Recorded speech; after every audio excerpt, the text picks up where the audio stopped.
Muy buenas. Hoy nos vamos a meter de lleno en un tema apasionante, el mundo de las herencias en la antigua Roma. Y es que era un sistema de alto riesgo, ¿eh? Un lugar donde recibir el patrimonio familiar podía ser la mejor noticia de tu vida o, y esto es lo increíble, podía llevarte a la más absoluta ruina. Vamos a ver por qué.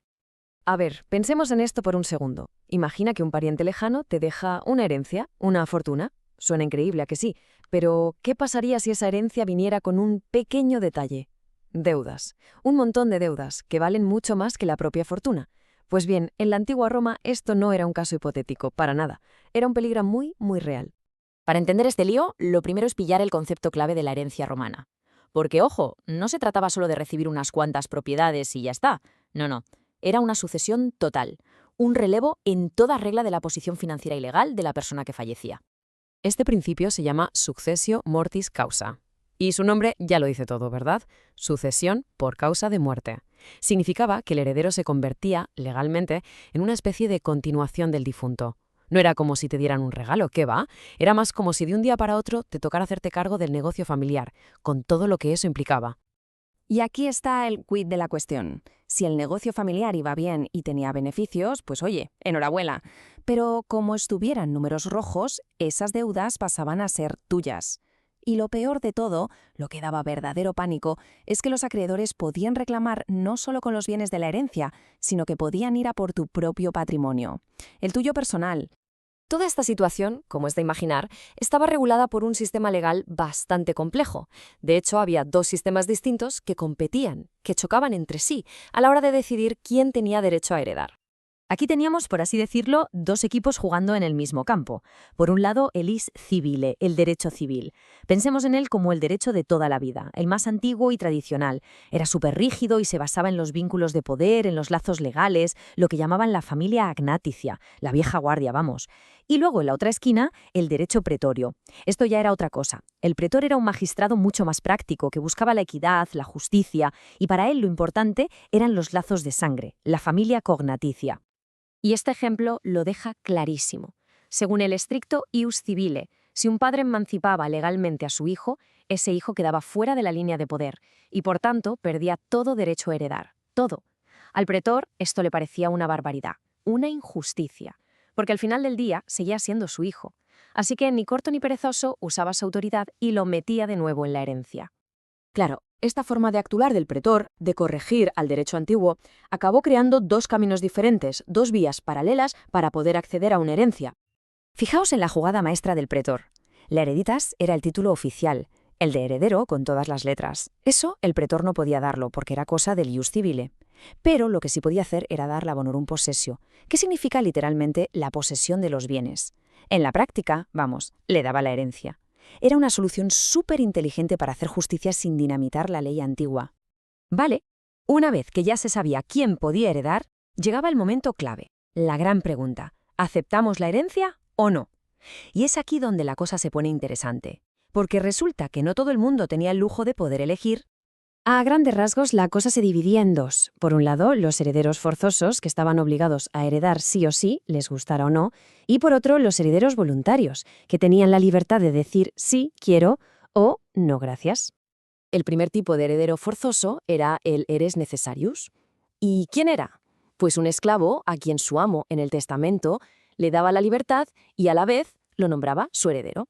Era una forma un poco retorcida de asegurarse de que alguien pagaría las deudas, sobre todo si la herencia estaba llena de pufos. Al esclavo le daban la libertad, sí, pero a cambio de un marrón considerable, un auténtico regalo envenenado. El otro grupo forzoso eran los heredes suiet necessariae, básicamente los hijos que estaban bajo la patria potestad del padre cuando éste moría. En teoría, heredaban automáticamente.